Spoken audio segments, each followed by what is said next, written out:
بارے میں تمہارے پاس کوئی علم نہیں ہے، لہذا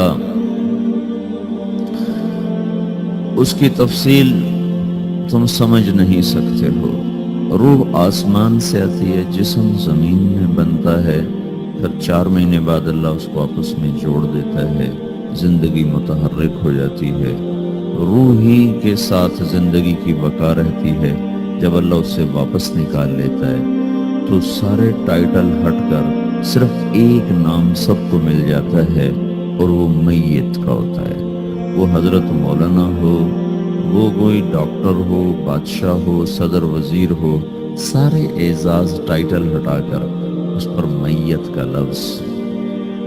کاش تم دیکھ سکتے وہ منظر جب اللہ کے فرشتے نافرمانوں کی روح کو نکال رہے ہوتے ہیں تو ان کے منہ پہ بھی مارتے ہیں، ان کی کمر پر بھی مارتے ہیں۔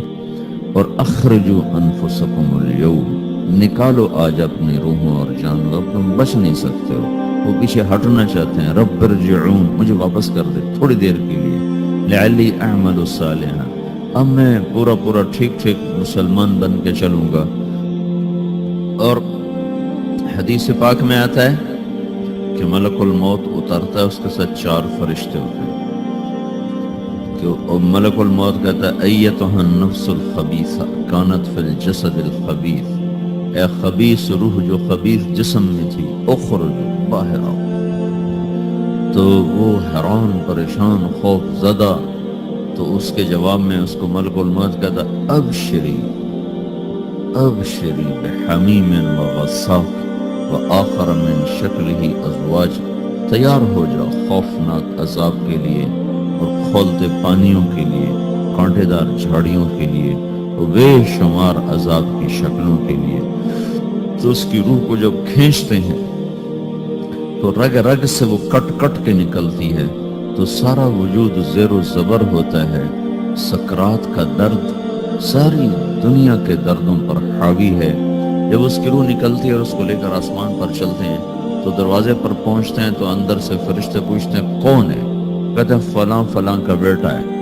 کا نفس خبیثہ فی الجسد الخبیث، یہ تو وہی بدماش ہے جو بدماش جسم میں تھا، یہ وہ بدبخت روح ہے جو بدبخت جسم میں تھی، اس کے لیے آسمان کے دروازے نہیں کھل سکتے، اسے واپس کر دیا جائے۔ تو آسمان کے دروازے لا تفتح لهم ابواب السماء ولا يدخلون الجنة حتى يلج الجمل في سم الخياط، کہ ان کے لیے آسمان کے دروازے نہیں کھلیں گے اور ان کے لیے جنت کے دروازے نہیں کھلیں گے، پھر یہ وہاں سے نیچے گرائے جاتے ہیں جو اللہ کا قید خانہ ہے، سجین۔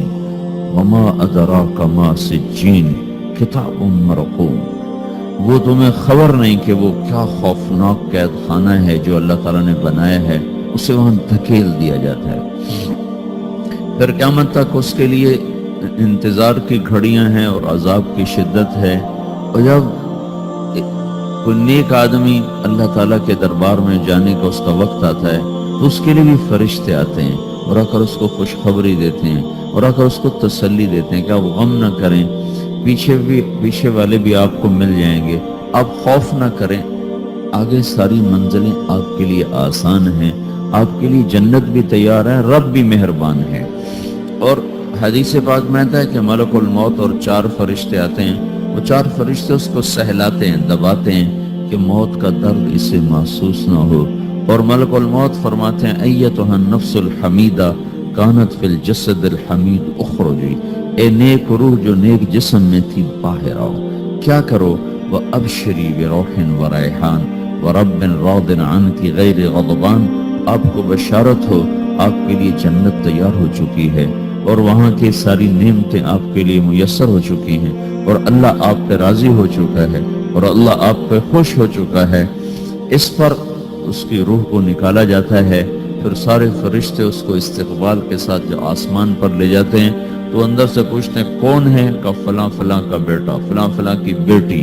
کہتے ہیں نفس حمیدہ فی جسد حمید، یہ تو نیک روح تھی جو نیک جسم میں تھی، مرحبا بہی، اس کو ہم سب استقبال اس کا کرتے ہیں، اور ایک دم آسمان کے دروازے کھلتے ہیں، پھر وہ پہلا، دوسرا، تیسرا، چوتھا سارے آسمان پار کرتا ہوا اللہ پاک کے عرش کے نیچے کے جا کر، مرد ہے یا عورت، وہاں جا کر سجدے میں سر رکھتا ہے اور اللہ تعالیٰ فرماتے ہیں ہاں اس نے ہمیں خوش کیا، ہم اسے خوش کریں گے۔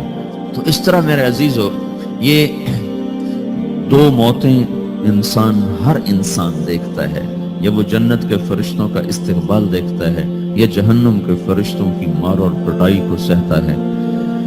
ہمارے علاقے کی بتا رہا ہوں، اپنے علاقے، ایک زمیندار مر گیا، اس کی قبر کھودی ساری بچھوؤں سے بھری، ایسے جیسے چیونٹیاں پھر رہی ہوتی، تو انہیں وہ بند کر کے دوسری کھودی، ساری بچھوؤں سے بھری، پھر وہ بند کر کے تیسری کھودی، ساری بچھوؤں سے بھری ہوئی۔ قبرستان میں اتنے بچھو کہاں سے آ گئے؟ یہ زمین کے بچھو نہیں ہے، یہ آخرت کی بلائیں ہیں جس کے ساتھ اب اسے قیامت تک رہنا ہے اور گزارا کرنا ہے۔ تو یہ دو طرح کی موتیں روزانہ لوگ مرتے ہیں، روزانہ لوگ مرتے ہیں۔ جب نماز کا وقت ہوتا ہے ملک الموت ساری دنیا کا چکر لگاتا ہے اور دیکھتا ہے کون پڑھ رہا ہے کون نہیں پڑھ رہا، کون پڑھ رہا ہے کون نہیں پڑھ رہا۔ جو نماز کی پابندی کرتا ہے اس کی موت آسانی سے ہوتی ہے، جو نماز میں غفلت کرتا ہے اس کے ساتھ موت کے وقت شدت اور سختی اختیار کی جاتی ہے۔ تو بھائیو یہ ایک جسم ہے، ایک روح ہے۔ روح باقی رہنے والی چیز ہے، جسم مٹ جاتا ہے، پھر اللہ سے قیامت کے دن نیا جسم عطا فرمائے گا، ایک نیا جسم دیا جائے گا۔ روح وہی ہے جو اللہ کے خزانوں میں جمع ہو جاتی ہے، نافرمان کی سیاہ کالی روح ہوتی، فرما بردار کی روشن چمکدار روح ہوتی۔